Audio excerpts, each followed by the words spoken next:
nagaan deebitanii gara YouTube channel kootti dhuftan kan inni irratti xiyyeeffatu namoota rifeensa gaafa miicanii yookaan friizii godhanii guutummaatti gallakkisuu hin jaallanne hin barbaanne fi akkasuma immoo namoota gaafa mataa isaanii miicanii guutuu isaa gadi lakkisan fuula isaanii faarra yookaan ija isaanii irra dhufee mataa faa dhukkubsuufidha. So ammaaf gara viidiyootti darbine akkamitti rifeensa keenya sirreeffachuu akka dandeenyu isinitti agarsiisa. Na waliin tura. Rifeensi irraa jalqabu rifeensi koo miicamee guyyaa muraasa buleera guyyaa 3 arfan tokkoo fi jechuudha. Akkuma jedhee yoo barbaaddan rifeensa amma reefuu miicameen jalqabu dandeessu angaruu rifeensa guyyaa muraasa buleen hin jalqaba. Kan ittiin jalqabnu irra keessa kana hammam akka ol qabsiisuu barbaannudha jechuudha fuula keenya irraa ol qabsiisuuf. Gurra kana bukkeedhaa jalqabeeni saaqaa jechuudha.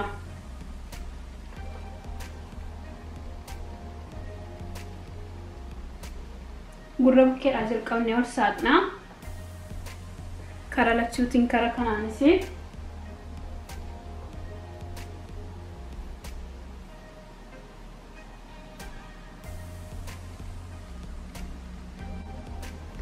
saaqaan saamma kana bareeduun dirqama miti in mul'atu waan ta'eef booda jechuudha gaafa raawwannu adduma baasuu duwwaadha kan nu barbaachisu.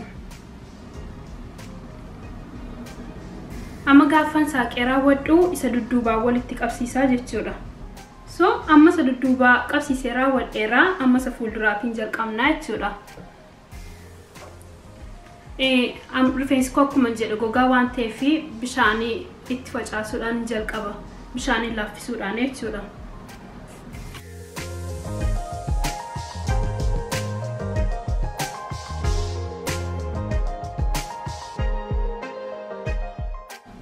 Bishaan kan itti facaasu moo hundee isaa duwwaa jalatti jala kanachuudha lafa ol qabsiisuu jedhu.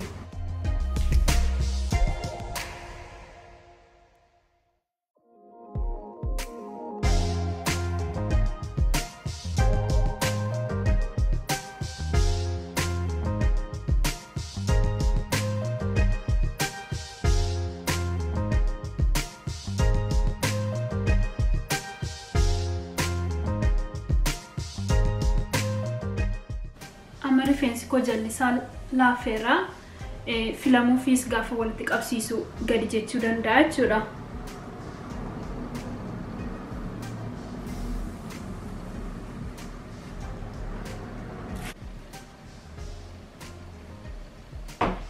Ani dibatuma ta'een dibadhaa jechuudha dibatuma manaa qabu. Isin dibata yeroo mataa keessan rifeensa keessan qabsiistanii fayyadamtan dibachuu dandeessu jechuudha. Yoo jeelis ta'ee waan fayyadamtan jala isaatti dibdu jechuudha.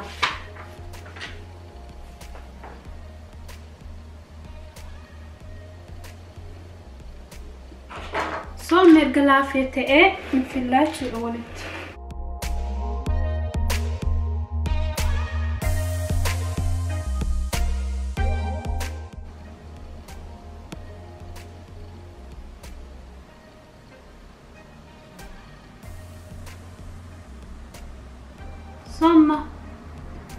Amma walumatti qabsiisaa jechuudha irra keessa isaa kana qabdumaan qabuun walitti qabsiisaa isinis akkasuma qabduma fayyadamtaniin walitti qabsiisuu dandeessu jechuudha.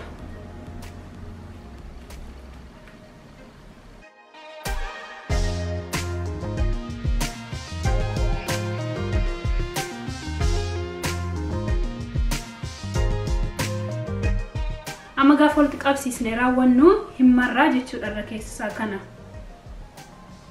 Gaafa martan immoo jechuudha yoo gaafa maramee raawwatu akka inni guddatu barbaadani laaffistanii maruu dandeessu. Yoo moo gaafa maramee raawwatu akka xiqqaatu barbaadan immoo walitti buttanii cimsitanii maruu dandeessu jechuudha. An xiqqoo akka inni guddatu barbaada waan ta'eef laaffisee maraa jechuudha.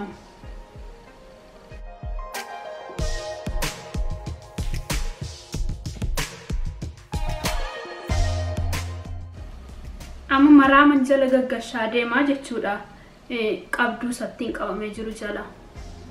Amma rifeensi erga raawwatee isa jalaattiin darbaa jechuudha.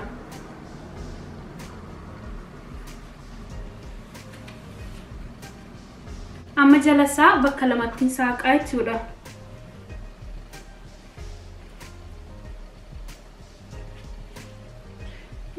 Erga bakka lamatti saaqee booda sagara kana walittiin qabsiisaa.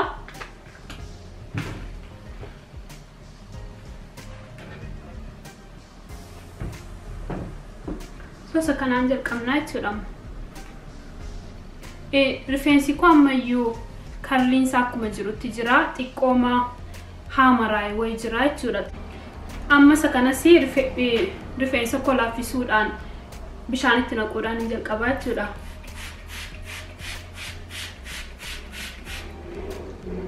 Kan inni bishaanitti naquuf immoo rifeensi keenya kan inni firiizii yookaan karlii ta'u gaafa bishaaniin waan ta'eef akka karliinsaa sirriitti naaf maramee bareeduu fi bishaaniin hin jalqabaa jechuudha.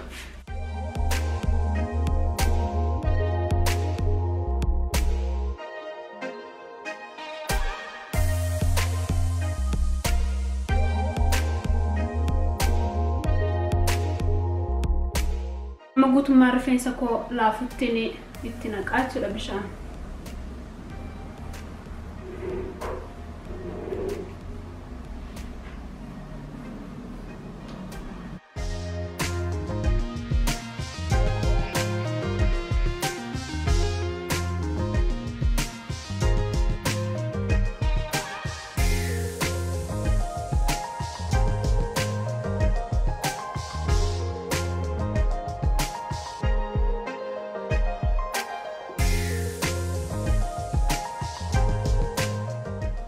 Amma rifeensi koo laafee raawwateera.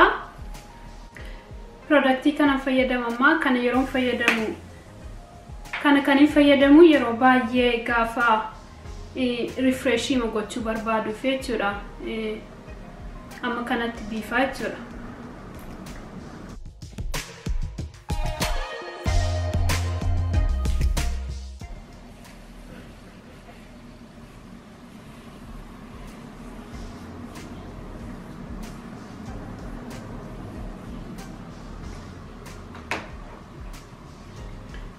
Kun immoo kireemii yeroo baay'ee gaafanii rifeensa koo akka karliinsaa bareedu barbaadu fayyadamudha. Akkasumas immoo rifeensa koo baay'ee laaffisaa jechuudha. Itti dibaa.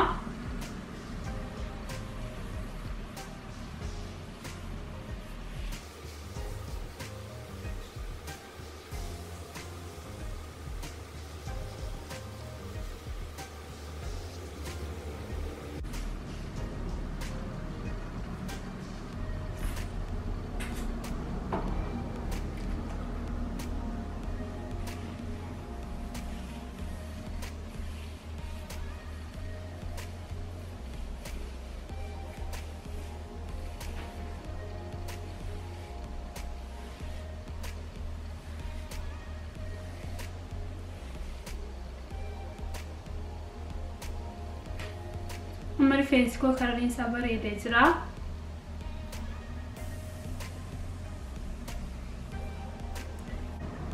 So gadi kun raawwateera amma isa kanatti darbinaa jechuudha.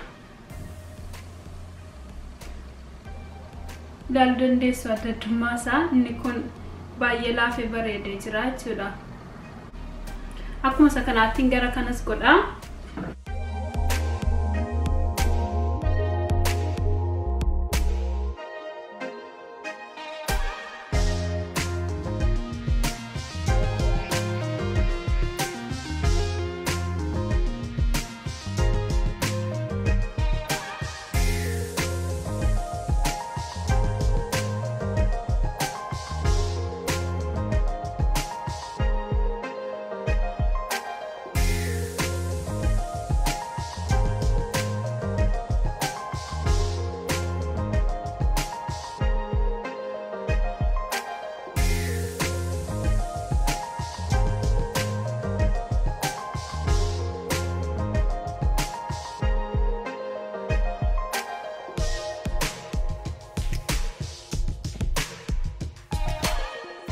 kana xiqqootti biifaa jira.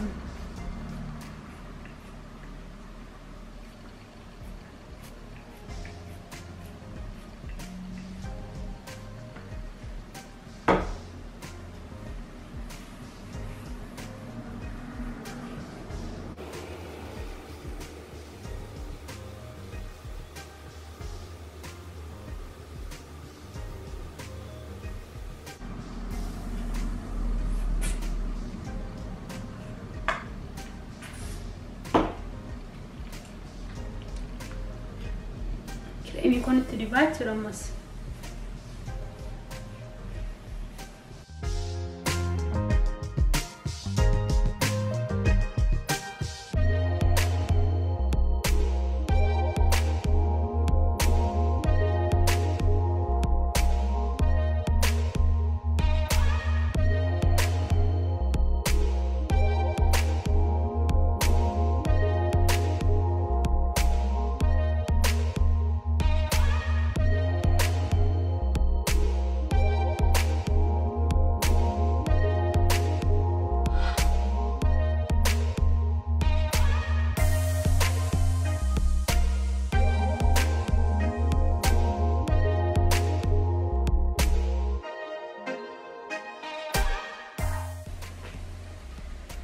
So magari la raawwateera jechuudha. Garri kun xiqqoosee akka qooru ta'eera. Inni kun immoo jiidhama isaati jechuudha.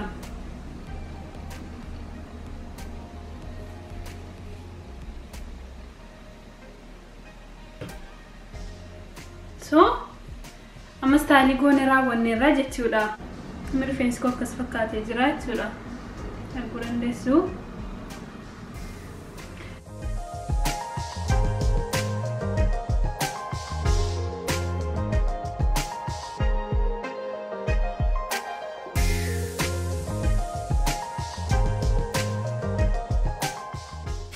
Akkuma beektan rifeensi keenya walitti gala waan ta'eef gaafa qoru amma maalumaaf rifeensi koo bareedee laafee jira jechuudha. Amma kana boodaan kan hin godhu qilleensumaan hin qoorsaa jechuudha. Waan barbaade gochuu hin danda'a yoo gadi ba'uu barbaade akkasumatti gadi ba'uu hin danda'a. Amma kanatti waan nama rakkisu miti jechuudha. Yoomoo amma akka qoorfattan barbaadanii diffuserii yookaan meeshaattiin qoorfattan qabdu taanaan isaan qoorfachuu dandeessu jechuudha. Hangama kootiin yeroo baay'ee rifeensi koo akkasumatti yookaan qilleensaan akka inni naturally qooruun godha. Viidiyoo kana waan daawwattaniif baay'ee galatoomaa. Gara fuulduraatti viidiyoon gadhiisu akka argachuu dandeessanii fi akka salphaatti isinii dhufuufis danda'u fi chaanaalii koo subscribe gochuu dandeessu. Akkasuma immoo sheerii laayikii gochuudhaan na jabeessuu dandeessu. Sheerii walii godhaa. Viidiyoo kana immoo jaallattanii taanaan laayikii godhaa. Amma viidiyoo taanatti deebinee wal arginutti nagaatti tura.